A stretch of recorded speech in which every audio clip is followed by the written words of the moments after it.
Hi guys, welcome to Counterpoints. My name is Connor, and today we're going to be breaking down Helsreach. It is a classic fan animation of the Warhammer universe and tells the important story of Reclusiar Grimaldus, the hero of Helsreach.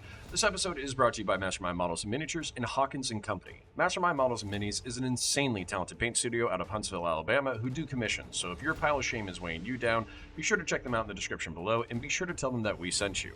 Hawkins & Company is a veteran-owned leather-making firm using the best American-made materials to create the finest handmade wallets available, coming in classic bifold, trucker, and biker builds with a variety of patterns and insignias, all made from leather sourced from one of America's last tanneries. So if your Velcro wallet is starting to show its age, buy a rugged, beautiful, American-made piece of art from Hawkins & Company and use coupon code COUNTERPOINTS for 15% off.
We are greeted with an Imperial patrol during the Second War for Armageddon.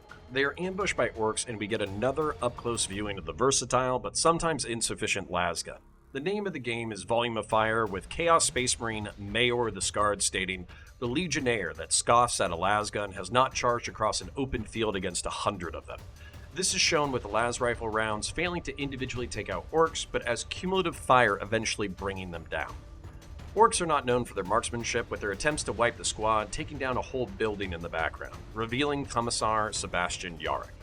Yarrick is a legendary character who already had a long and storied military career before the Second War for Armageddon. Yarrick was an orphan raised by his veteran guardsman grandfather and grew up learning survival skills and marksmanship. He survived an orc invasion as a boy and became single-mindedly dedicated to studying and fighting the Xeno species. He went to the Schola Progenium, was commissioned as a commissar, and even learned the orc language. During the Second War for Armageddon, Commissar Yarrick led the successful defense of Hades' Hive. It was during this siege that he killed the orc warlord Ugelhard in single combat and sparked his rivalry with orc war boss Gazgul Maga Uruk Thraka. If you want more on Yarrick and his rivalry with Gazgul, watch the Hammer and Bolter episode Old Baelai in my breakdown of that video in the Hammer and Bolter playlist.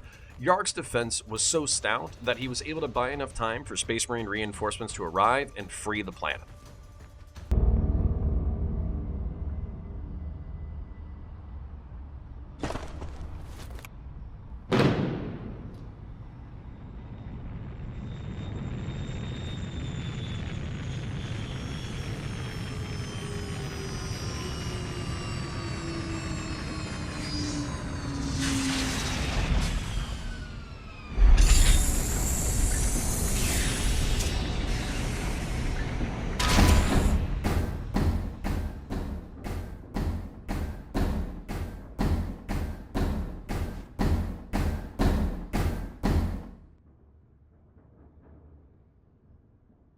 Are you Kirov?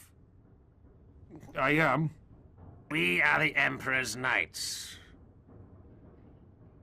We are the warriors of the Eternal Crusade and the sons of Rogel Dawn. I am Helsreach, High Marshal of the Black Templars. With me is Bayard, Emperor's Champion, and Grimaldus, Reclusiarch. We come to offer you our blades, our service, and the lives of over 900 warriors in the defense of your world. Kirov stood in silence. 900 Astartes. Entire star systems were conquered with a fraction of that. I am glad to hear it. Welcome to Armageddon.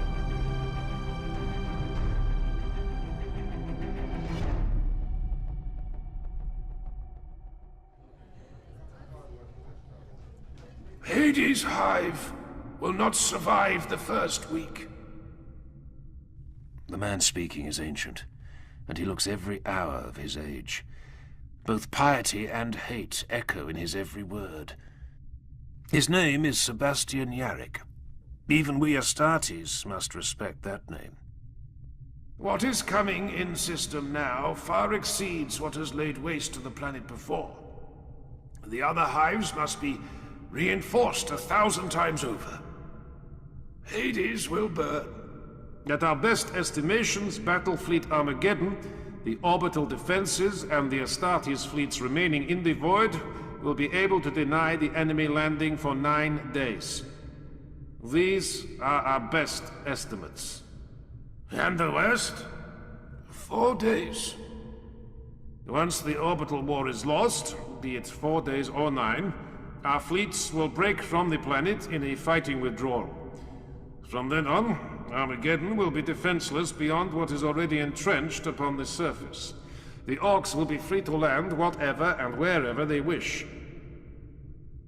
Who will lead the Astartes vessels? Given his seniority and the expertise of his chapter, High Marshal Helsreach of the Black Templars will take overall command of the Astartes fleets. We are to remain in orbit.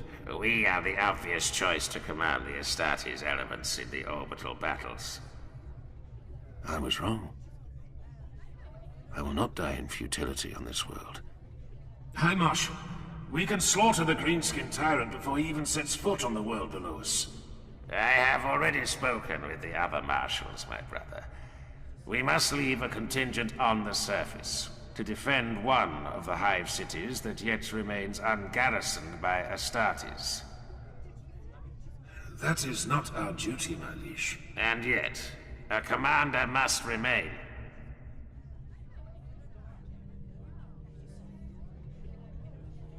Don't do this. It is already done. No! This is not the time. The decision is made, Grimaldus. I know you as I knew Mordred. You will not refuse this honor. I would burst the great enemy's black heart in my hand and cast his blasphemous flagship to the surface of Armageddon, wreathed in holy fire. Do not leave me here, Helsreach. Do not deny me this glory. You will not refuse this honor. Wait, brother.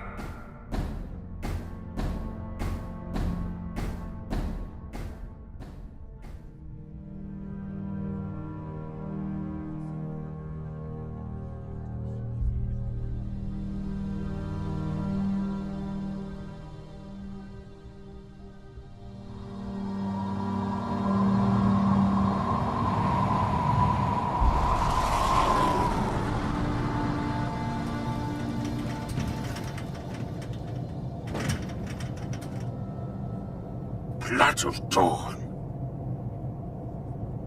Now that's a sight.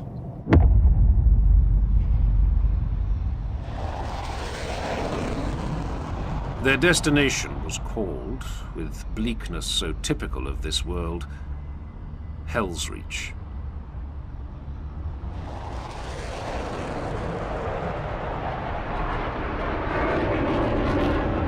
We cannot be the only Astartes strength sent to this city.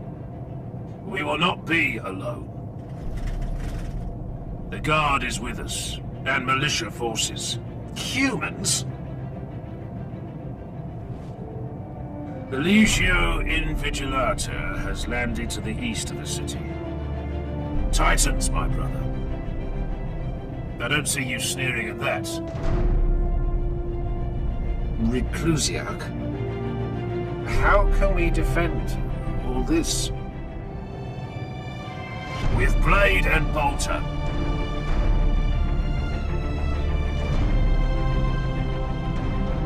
With faith and fire.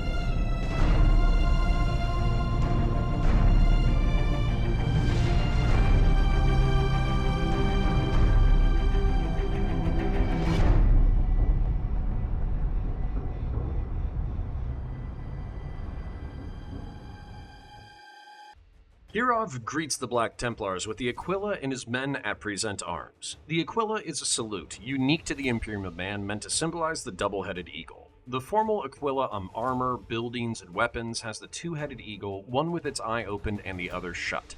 These represent the twin powers of Earth and Mars, the closed eye of Earth contemplating humanity's past, while the open-eyed eagle of Mars looks into the future. Yark predicts that Hades' hive will fall because of the blood feud between the Imperium and Ghazghul. Ghazghul failed to take the city during the Second War of Armageddon, and this was his last field of battle before being chased off by Imperial forces.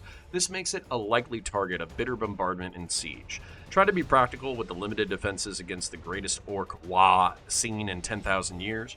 Yark instead motions to reinforce all the remaining hive cities as much as possible to repel the orcs until reinforcements can arrive. The majority of the Black Templars are to remain in orbit, commanding massive capital ships in void warfare and boarding the rocks and ships of the orcs on Thunderhawks, assault rams, and teleportation strikes. This is to keep as much of the fight as they can in orbit and hopefully deal devastating damage before the Xenos can make planetfall.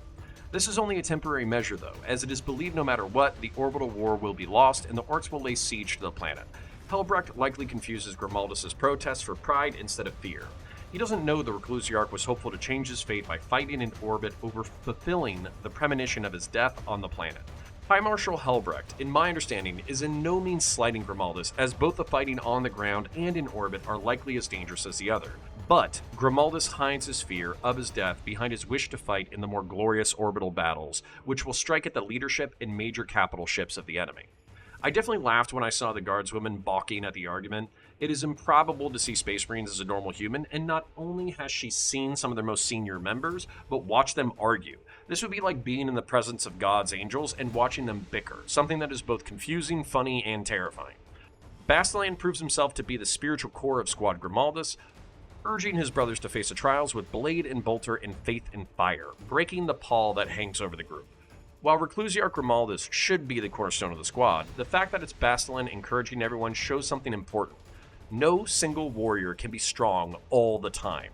What builds fraternity and fraternal love, the kind of love that lets you die for a brother, is loyalty and strength when everything is at its most dark.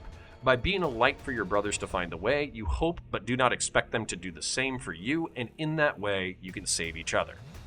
Which brings us to the end for now. So if you like my breakdowns, like, share, and subscribe. Ring the bell so you can see whenever new content drops. Comment down below and feel free to fight it out in the comment section over lore and narrative interpretations. If you can't think of anything to say, then type in comment for the comment gods. I will salute you in real life with an Aquila, but I will reply with an 07 in the comment section saluting you for your service. Become a YouTube or Patreon member to help support the channel, or check out the sponsors. I appreciate you. I'll catch you in the next one. Bye for now.